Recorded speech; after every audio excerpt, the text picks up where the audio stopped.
Hello there, welcome to one more Techia episode. This week we are starting a 30 days challenge in which I have to record a new video every single day. So each day I decide, what would be the most interesting thing to tell these people about?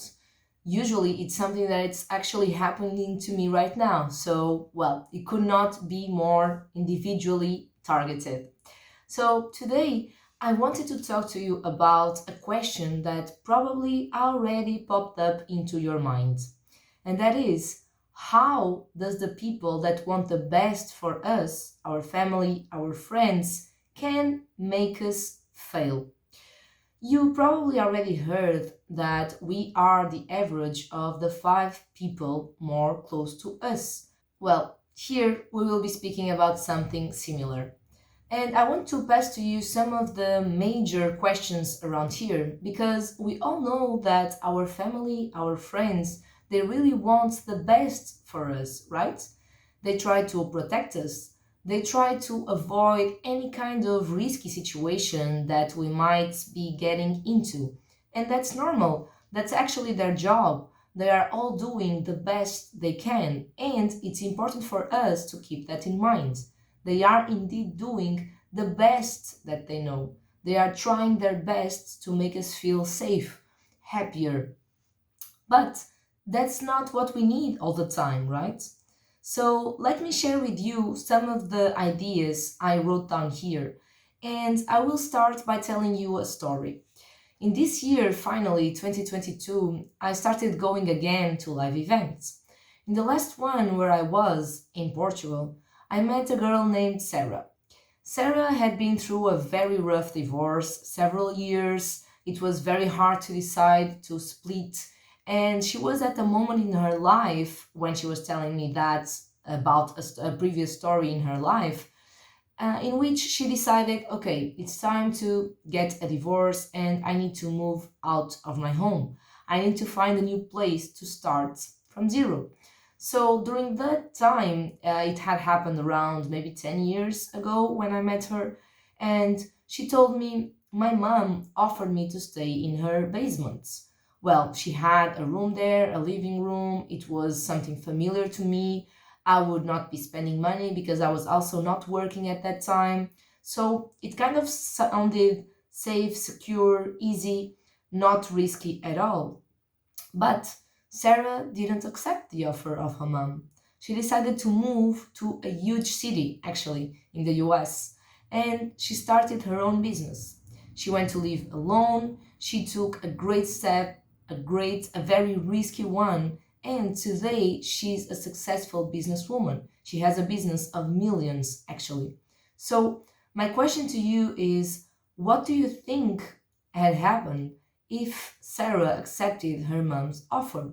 Well, we never know the if future, right? But you understand what I mean here. Even though our family, our friends, even though they want the best for us, sometimes that best is not exactly what will make us successful, what will help us to succeed, either that be personally or in our careers, professionally.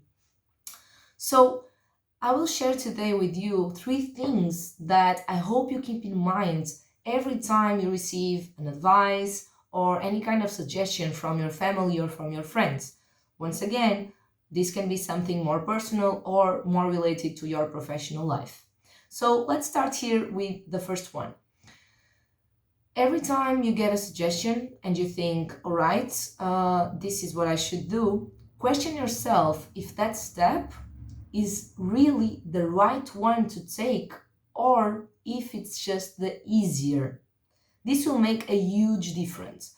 Question yourself if that step, that single thing, that suggestion, that advice is really the best thing to do or if it's just the easy way to go. Usually our family, once again, they want us to feel safe, they want us to not to risk that much, so sometimes they will lead us through the easier path. But keep in mind that this is your decision. So, first things first, easier or better? Our second question here is trying to put something behind that person, trying to justify if what she or he is saying is really true. And we can base that on that person trials, how much that person risks, and what successes does she or he has to prove that, well, they might know something about what's best for me. When you have a health problem, for example, you don't ask your mom, if it's something serious, of course, what to do. Well, you go to a doctor because that person studied years and years in a row. It had several patients, several situations, so he or she should know better than your family or friends if you need help. So the same thing happens when you are making an important decision. Once again, personal or professional. So if someone tells you do this, you have the right to think, okay, who, let's say, is this person to tell me this? So the last thing that I want to ask you here is a very important question. Is this step, is this advice the right step into the goal that I have? Is this making me closer to that goal or not? Well, this is the most important one. When we have a goal, when we want to achieve something, we need to understand if that step, that advice, will make us closer to that goal. So now that we have our three main advices for when you hear some suggestion from your family and friends, you can now understand if it's really something that you want or if it's only external pressure. Let me finish this by inviting you to our masterclass on January 17th and 18th, where I will be speaking about how to work in technology without coding. I hope to see you there.